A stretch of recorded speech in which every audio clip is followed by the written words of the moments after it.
औज़ुबिल्लाहिमिनश्शैतानिर्रजीम बिस्मिल्लाहिर्रहमानिर्रहीम। अस्सलाम वालेकुम दोस्तों, मैं हूं मोहसिन रज़ा और आप लोग देख रहे हैं virtual student support services YouTube channel.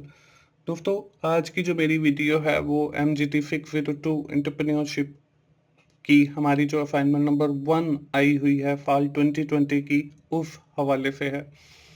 दोस्तों, असाइनमेंट शुरू करने से पहले मेरी तमाम दोस्तों से गुजारिश है कि मेरे तीनों यूट्यूब चैनल आपको स्क्रीन के ऊपर नज़र आ रहे हैं, उनके URL भी नज़र आ रहे हैं। इस वीडियो के डिस्क्रिप्शन में भी आपको मिल जाएंगे। आप मेरे तीनों चैनल को विजिट करें और वहाँ पे जो कंटेंट अवेलेबल है आप उससे फ़ायदा उठाएं।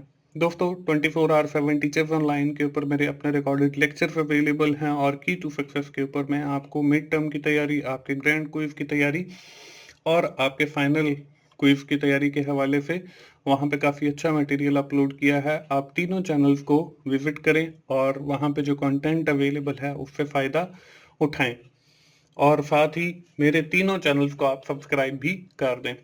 दोस्तों, बढ़ते हैं हम अपनी एंटरप्रेन्योरशिप की असाइनमेंट की तरफ और सबसे पहले देखते हैं इस असाइनमेंट की रिक्वायरमेंट्स को। दोस्तों, इस असाइनमेंट के अंदर हमें एक केस दिया गया है जो हम देख लेते हैं। City sweet is a small scale bakery business run by the family of experience confections. City Sweet is making a quite conventional range of limited sweets for last 30 years in the modern era. This venture requires some disruption and novelty in its products. दोस्तों, ये हमें case दिया गया है। एक bakery है city sweet जो कि 30 साल से काम कर रही है और जो है अब वो कुछ चेंजेस करना चाहती है अपने बेकरी आइटम्स के अंदर। और रिक्वायरमेंट्स क्या हैं?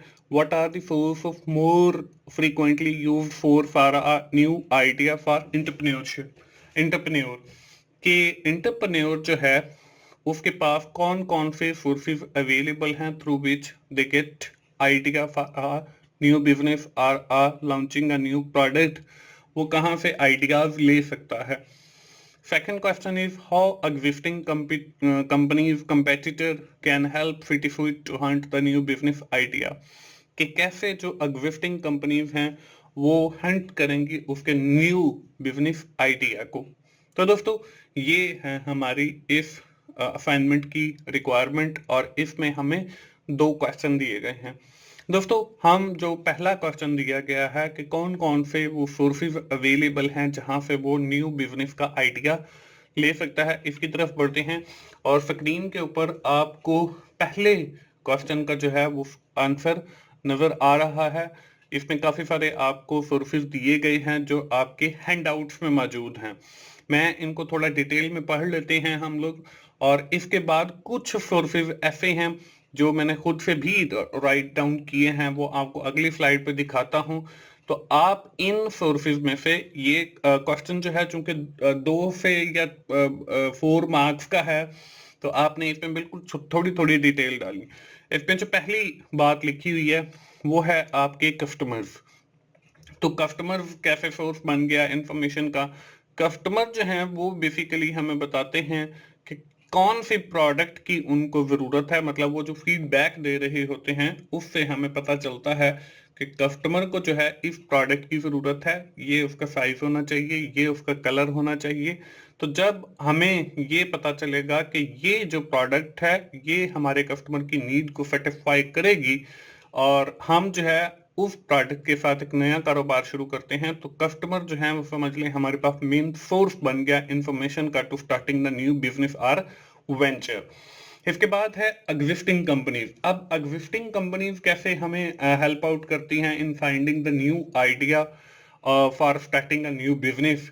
तो एग्जिस्टिंग कंपनीज जो हैं काम कर रही हैं उससे हमारे कस्टमर की जो नीड है वो सेटिस्फाई नहीं हो रही है। तो अब एग्जिस्टिंग कंपनीज क्या करेंगी? वो मार्केट का एनालिसिस करेंगी और उससे उन्हें पता चलेगा कि कस्टमर को कौन सी प्रोडक्ट देंगे तो उसकी नीड जो है वो फुलफिल होगी। तो न्यू कंपनी से जो है हम कस्टमर के बारे में इंफॉर्मेशन कर ले सकते हैं और सॉरी एग्जिस्टिंग कंपनी से, और फिर मार्केट का एनालिसिस करके हम न्यू आइडिया जो है वो निकाल सकते हैं। इसके बाद डिस्ट्रीब्यूशन चैनल है। डिस्ट्रीब्यूशन चैनल से मुराद ऐसी जगह होती है जहां से आप अपनी प्रोडक्ट या सर्विस जो है वो एंड कस्टमर तक पहुंचा रहे होते हैं। तो सम टाइम ये होता है कि न्यू बिजनेस आइडिया वहां से भी मिल जाता है। फॉर एग्जांपल मैं जो है वो मोबाइल फोन का सप्लायर हूँ और डिस्ट्रीब्यूशन है मेरे पास और मैं डिस्ट्रीब्यूट करता हूँ मोबाइल को और लोग जो है वो मुझसे ले जाते हैं। तो अब हमें जो है एक बंदा मोबाइल ले गया और साथ ही वो बता गया कि नेक्स्ट जो मैंने मोबाइल लेना है वो मुझे ब्लैक कलर का चाहिए, उसका जो कैमरा है वो इतने पिक्सल का होना चाहिए, उसका जो फ्रंट कैमरा है वो इतने पिक्सल का होना चाहिए, उसकी जो गैलरी है उसकी। तो ये हमें एक न्यू प्रोडक्ट डेवलपमेंट के बारे में आइडिया दे गया। तो इसी से हम जो है न्यू मोबाइल बना लेते हैं, एक नया बिजनेस स्टार्ट कर लेते हैं या अपनी प्रोडक्ट के अंदर फीचर्स ऐड कर लेता है एंटरप्रेन्योर। तो यहाँ से भी आइडिया मिल सकता है। इसके बाद फेडरल गवर्नमेंट है, तो अब गवर्नमेंट कैसे मतलब सोर्स ऑफ इंफॉर्मेशन बन गई। तो गवर्नमेंट के पास जो है सारी कंपनीज रजिस्टर होती हैं। अब हर जो कंपनी रजिस्टर होती है वो वहां पे अपना बिजनेस भी शो करती है कि हमने ये बिजनेस करना है। तो जब वहां पे बहुत सारा डेटा अवेलेबल होगा कि फलां कंपनी ये कर रही है, फलां कंपनी ये कर रही है, तो वहां से भी हम एक नया आइडिया निकाल सकते हैं। इसके बाद रिसर्च एंड डेवलपमेंट है। ये तो बिल्कुल नाम से ही जाहिर हो गया कि आप रिसर्च एंड डेवलपमेंट के थ्रू भी एंटरप्रेन्योर जो है वो न्यू आइडिया निकाल सकता है। दोस्तों ये तो है वो पॉइंट जो आपको आपकी बुक के अंदर दिए गए हैं। कुछ पॉइंट जो है वो मैंने खुद भी लिखे हैं जो कि अगली स्क्रीन के ऊपर आपको नजर आ रहे हैं। इसमें जो सबसे बड़ा हमारे पास सोर्स ऑफ इंफॉर्मेशन है दैट इज इंटरनेट। कि इंटरनेट के ऊपर भी अब जो है बहुत सारी इंफॉर्मेशन मौजूद है और एंटरप्रेन्योर जो है वहां से भी न्यू बिजनेस आइडिया ले सकते हैं। इसके बाद मार्केट एनालिसिस है कि मार्केट का एनालिसिस करके भी न्यू बिजनेस आइडिया जो है वो लिया जा सकता है और एंटरप्रेन्योर जो है वो इसको भी यूज करते हैं कि मार्केट के अंदर पहले कौन कौन सी प्रोडक्ट अवेलेबल है, कौन कौन सी प्रोडक्ट अवेलेबल नहीं है। इसके बाद अगली जो चीज है वो है मार्केट ट्रेंड। कि मार्केट के अंदर जो है क्या ट्रेंड चल रहा है किस चीज का। आपने देखा होगा कि कुछ अर्सा पहले कपड़ों का ट्रेंड जो है वो कुछ और था, कुछ अर्सा के बाद कपड़ों का ट्रेंड जो है वो चेंज हो गया। तो इस तरीके से मार्केट ट्रेंड से भी जो है वो एंटरप्रेन्योर एक नया बिजनेस का आइडिया निकाल सकता है। इसके बाद हमारे पास है सुपरवाइजर, अब सप्लायर सॉरी। तो सप्लायर जो है वो बेसिकली वही डिस्ट्रीब्यूशन चैनल वाली बात आ गई कि जो लोग एक्चुअली प्रोडक्ट की डिलीवरी कर रहे होते हैं तो कस्टमर जो है वो एक्चुअली उनको भी बता देते हैं। तो वहां से भी एक न्यू बिजनेस आइडिया निकाला जा सकता है। और आखिर के अंदर जो है वो मैंने लिखा है ऑन रिसर्च एंड डेवलपमेंट। तो यहाँ मतलब बात ये की जा रही है कि इंटरप्रेन्योर अपनी रिसर्च एंड डेवलपमेंट करके भी एक नया बिजनेस का आइडिया निकाल सकता है। तो दोस्तों यहाँ पे जो है वो मैंने 10 पॉइंट आप लोगों के साथ शेयर किए हैं। 5 जो आपके हैंडआउट्स के अंदर दिए गए हैं और 5 मैंने जो मतलब समझ लें अपनी रिसर्च के थ्रू जो है वो लिख दिए हैं। ये हमारे पास डिफरेंट सोर्सेज अवेलेबल हैं through which we have collect the information for our new business idea या वेंचर के लिए हम कह सकते हैं। तो इस तरीके से हमारा जो क्वेश्चन नंबर 1 है वो सॉल्व हो जाता है। इसके बाद बारी आती है हमारे क्वेश्चन नंबर 2 की। अब क्वेश्चन नंबर 2 के अंदर जो है वो हमें कहा गया था कि हमारे जो एग्जिस्टिंग बिजनेस हैं वो कैसे हंट कर सकते हैं हमारे न्यू बिजनेस आइडिया को। तो यहाँ पे भी मैंने कुछ नई चीजें लिख दी हैं, 5 पॉइंट लिखे हैं। आप इसमें से भी 2-3 पॉइंट लेके उसकी डिटेल जो है वो खुद लिख सकते हैं। दोस्तों इस असाइनमेंट के अंदर मैंने सारे पॉइंट ही लिखे हैं।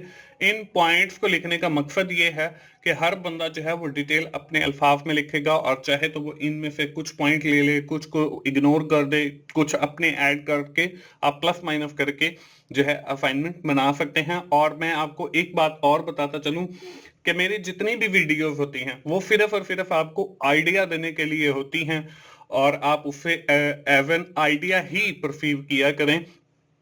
पहला जो इसमें ऑप्शन है वो है इंटरनेट। अब इंटरनेट जो है वो कैसे आपका बिजनेस को हंट कर सकता है कि आप जो है अब सोशल नेटवर्क के थ्रू, फेसबुक के थ्रू, आप इंटरनेट के थ्रू जो है अपनी प्रोडक्ट की सेल जो है वो कर सकते हैं।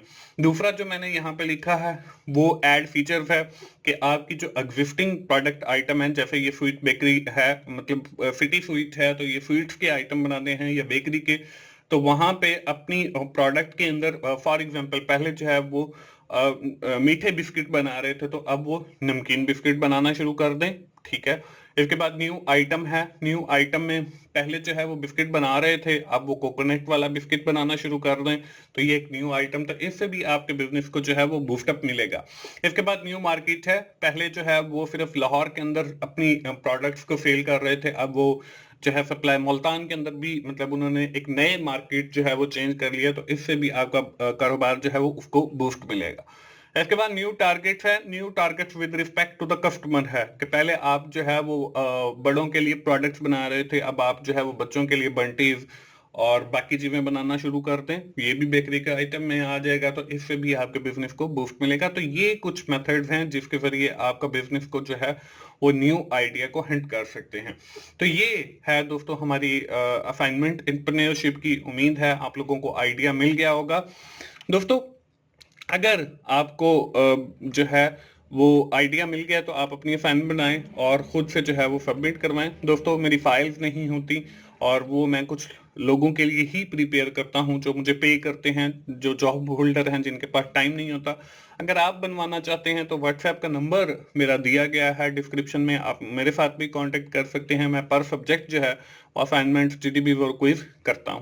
दोस्तों आखिर में मैं यही कहूंगा कि 24/7 टीचर्स ऑनलाइन और की टू सक्सेस को जरूर विजिट करें और वहां पे जो कंटेंट अवेलेबल है आप उससे भी फायदा उठाएं। दोस्तों आखिर में मैं यही कहूंगा कि अगर आपको मेरी वीडियो अच्छी लगी है तो आप उसे लाइक कीजिए, अपने दोस्तों के साथ शेयर करें जिनका ये सब्जेक्ट है, और कमेंट जरूर किया करें ताकि मुझे भी मोटिवेशन हो और इसी तरीके से मैं आप लोगों के लिए वीडियोस बनाता रहूं।